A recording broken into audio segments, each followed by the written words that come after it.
because the candidates that we have across the country are amazing, and the work we're doing is critical. So thank you, all of you, for being a part of this afternoon. You know, Danica Roem received international attention following her historic victory. She appeared on dozens of cable news shows, was featured on magazine covers, but to me, the most memorable part of her swearing-in ceremony in Richmond was when Danica brought 6 transgender kids onto the floor with her. She had them place their hands on her newly received Virginia delegate pin, and she told them something very important. She said, "This symbol of elective office belongs to you. This symbol belongs to all of us." The people of District 13 entered the voting booth and chose Danica Roem, a public leader who happens to be transgender, but a public leader first, and a leader for all of her constituents. And now these 6 trans youths and trans people from all across our country know elective office can be in their dreams, in their ambitions, and in their future. The power of a role model is one of the many reasons Victory Fund invested heavily in Danica's campaign. Now, we saw her promise. We endorsed early because we knew that if we got behind her early, the credibility of our organization would help her bring in other support. We provided fundraising, campaign and field advice, and as Danica said, even boots on the ground. But Danica won that race. Make no mistake about it. No one won it for her. She won, and her constituents won as well. That crucial support, which Victory Fund has provided to LGBTQ candidates for more than 27 years, is also what helped me win office as the first mayor of a top 10 U.S. city. You know what, they keep saying of a major U.S. city, and every mayor thinks they are a major U.S. city mayor, so I'm going to say a top 10 U.S. city. It was my honor to have that job as mayor. I now have my second favorite job in my life, and that's as CEO and president of the Gay and Lesbian Victory Fund, or the LGBTQ Victory Fund. It is our ability as an organization to make a difference that has me so proud to be standing before you today. And wow, what a time to be here. Danica's race was exhilarating because she was a historic first, and because we removed a guy that we dubbed Bigot Bob Marshall. What is so exciting about 2018 is that we have these same opportunities in the candidates that we've endorsed all across the country. We will make history again by electing Nikki Antonio, our first out Ohio State Senator. We will make history again by electing Rich Madaleno, our first gay governor here in Maryland, to join Kate Brown, our first bisexual governor. We will win again in underrepresented areas by electing Gina Ortiz Jones, the first out person to represent Texas in the U.S. Congress.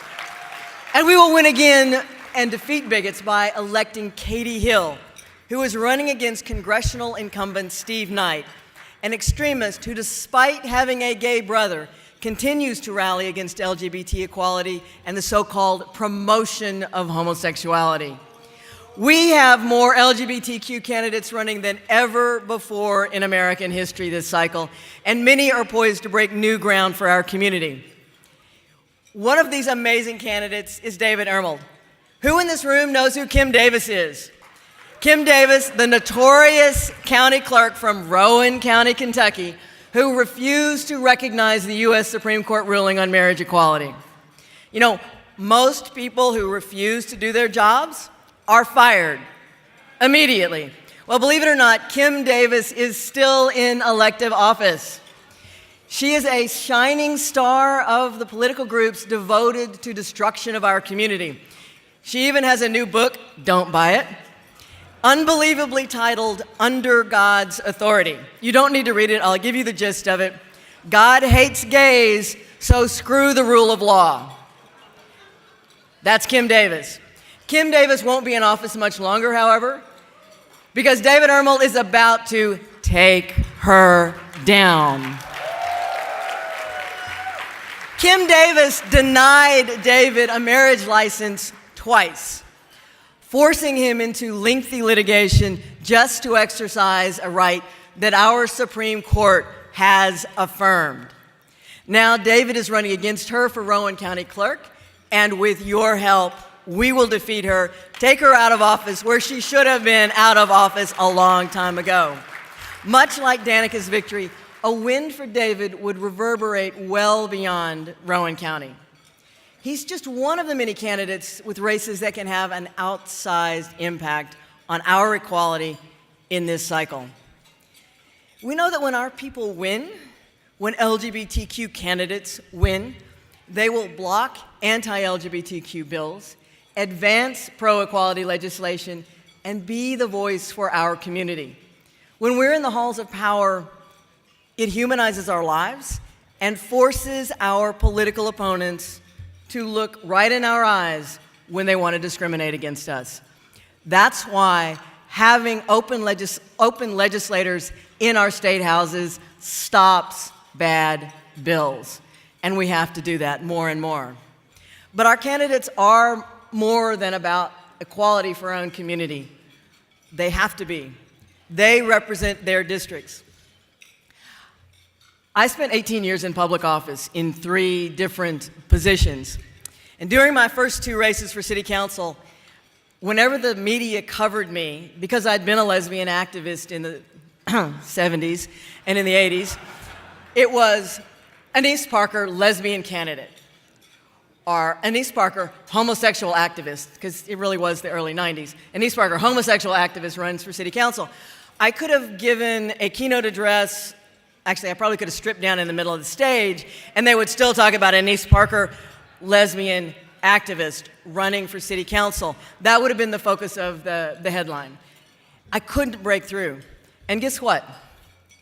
I lost 2 races. So before my 3rd attempt, I sat down with the editorial staff of the local papers and with the electronic media, and I laid out a portfolio of their coverage, and I showed them how they covered my races and how they talked about my activism. I happened to work for Republican oil man Robert Mosbacher, and I worked for him for 18 years, never mentioned in the coverage. They didn't mention what I did for a living, but they mentioned what my opponents did for a living. And I laid it out, and I talked about how they printed what my opponents wanted to do for the city, but they never talked about what I wanted to do for the city. And lo and behold, to their credit, when I ran the 3rd time, the coverage changed. In my 3rd race and subsequent races, voters learned about my policy agenda for Houston. Not just that I was a lesbian, but that I had ideas and issues that I wanted to tackle to serve my constituents. The coverage changed, and the results changed, and I won my next 9 races. Houstonians voted for me because I was focused on issues that mattered most to their lives. But there's a strange thing that sometimes happens with us when we are out and open candidates. Voters told me that being out as a lesbian meant I was more open and trustworthy. If I was honest about being a lesbian, then I would be honest about other things as well. There is an authenticity that we bring when we bring our full selves into the political arena. It is our experiences as LGBTQ people that make our candidates authentic, values-driven leaders. And in this time of political chaos, we are the ones who will fight for equality. We will remain focused on solutions. We will bring common sense to city councils, state houses, and God help us, certainly hope so, Washington, D.C. We're running for office in numbers never before seen, not just because our community needs us, but because America needs us. We are small in number, but we are leaders who can navigate pundits, poll numbers, and pressure groups and do what is right for America, because we have already squared away where we are in our own hearts and how we face the world, and we are true to ourselves. And once you are there, you can do anything in a political office. America needs Long Beach Mayor Robert Garcia, who is leading on climate change. America needs Governor Kate Brown, who is leading on common sense gun control. America needs Senator Tammy Baldwin, who is leading on universal health care. America needs us, which means America needs you in this room. When Victory Fund started in 1991, our supporters, Senator, would have filled just one of these tables. Just one. But throughout the years, we grew, building LGBTQ political power along the way. Now, instead of just a handful of elected leaders, we have more than 520 currently in office across the United States. Not enough. We need to elect tens of thousands more to really reflect our numbers in the population, but we have come a long way. And it is you in this room, and people like you all across the country who have made it happen. You're the ones who urged us to run. You're the ones who funded our campaigns. You're the ones who gave that extra dollar when it was all on the line. And you're the ones who celebrated with us as we won. It's your support, your contributions that have allowed the historic first, electing Tammy Baldwin, our first U.S. Senator, Kate Brown, our first governor, and me, the first mayor of a top 10 U.S. city. 2018 is an unprecedented election cycle in unprecedented times. We will endorse more candidates than at any time in our 27-year history, but it is up to you whether we can provide the support and help we need for those candidates. You stepped up before. We need you to step up again, because America needs us right now in public office. In the White House, we have a president who apparently can't help himself from tweeting abominations about our trans service members, and a vice president who redirected HIV prevention funding to conversion therapy. In Congress, politicians are introducing legislation that goes much more, or much beyond whether a baker can deny us a wedding cake. They don't need my money if they don't want to work for me. But these proposed religious freedom laws allow doctors to deny us health care, daycares to reject our children, and restaurants to refuse us service. It's not just about who bakes our wedding cakes, it's about our lives. And we need to be in the room making sure that those bills are stopped. In state legislatures, more than 200 anti-LGBTQ bills have been introduced, banning us from adoption, and of course, in the great state of Texas, from the bathroom. This is what we're up against. Our enemies are emboldened, and it's up to us to stop them. America needs us, and America needs us today. America needs you. So I'm going to ask you to do something, and you knew it was coming. Have another glass of champagne while you do this. On your tables, there are pledge cards. They're the ones folded over. They're the nice V's for victory on the front. I need you to look at them. I need you to pick up a pen, and I need you to be as generous as you can for this organization. Some of you paid to be here today, and that's great. We still need you. Some of you are guests, and we definitely need you to sign up and to contribute. When you support Victory Fund, you ensure religious exemption bills and bathroom bills never come up for debate, because you have men and women there to fight those bills. When you support Victory Fund, you give our LGBTQ youth role models like Danica Rome and ensure that those kids can see their full potential. Mel, I know you brought a busload of college students with you. We appreciate that. This is their future, too. And while you're filling this out, And they're serving your lunch. I get to speak over the lunch distribution here. I want to tell you all a story.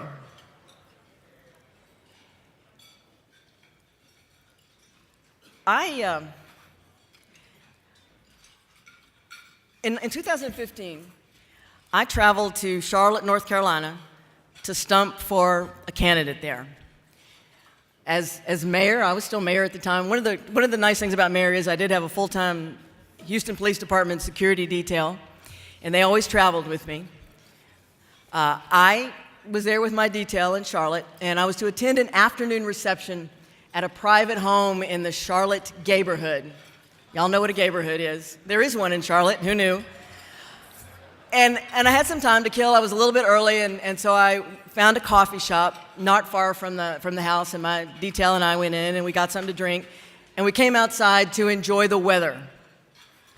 And just people watch while we're killing time. And I saw a group of about 6 middle school girls walking down the sidewalk. And they had a mom hovering about a half a block behind them. And they were cute, and they were blonde, and they looked like little clones. They all had little blonde ponytails, and they were all about the same height, and big smiles, and they were adorable. And they walked up to me, and one of them said, "Excuse me, are you gay?"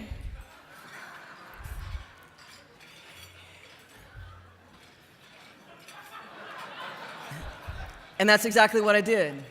And I sucked in a really startled breath. And I used to scuba dive, and it's like the first time you see a really big shark in the water with you and you suck down half your tank. Any of you have done that? I was stunned. I couldn't speak. And I flashed back to times when I'd been asked that question in very different contexts. And I was frightened. And my 2 police officers with me broke out into hysterical laughter that these little girls had asked me this question. And I looked at them, and I knew that they had set those girls up. And I was going to kill them. But they didn't. One of them replied, "Girls, it's your lucky day. Not only is she gay, this is the lesbian mayor of Houston." And they outed me to these middle school girls. And I was still trying to recover from the question. And the girls said that they were in a video documentary contest at their school. And they asked whether they could take an interview with me about the changing landscape for the LGBTQ community. And sure. Okay, yeah, I'm happy to do that. And we had a really lovely chat. And when we finished and they began to pack up their camera, I asked them a question. And I couldn't help myself.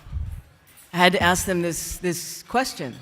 And I said, "Girls, was your plan simply to come to a neighborhood that is identified as gay and approach random people and ask them that question?"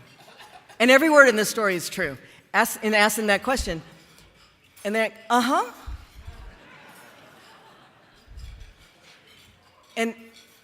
And I hate to tell you this, but I got that sick feeling again in my stomach.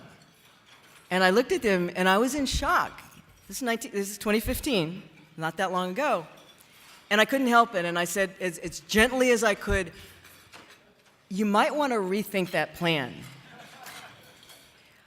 There are people you may ask who are not gay and who could get angry and react terribly, even with violence, to that question. And there are people you may walk up to who are gay, but sadly are still ashamed of it, and they may also react with anger or violence." And they looked at me in absolute shock and disbelief.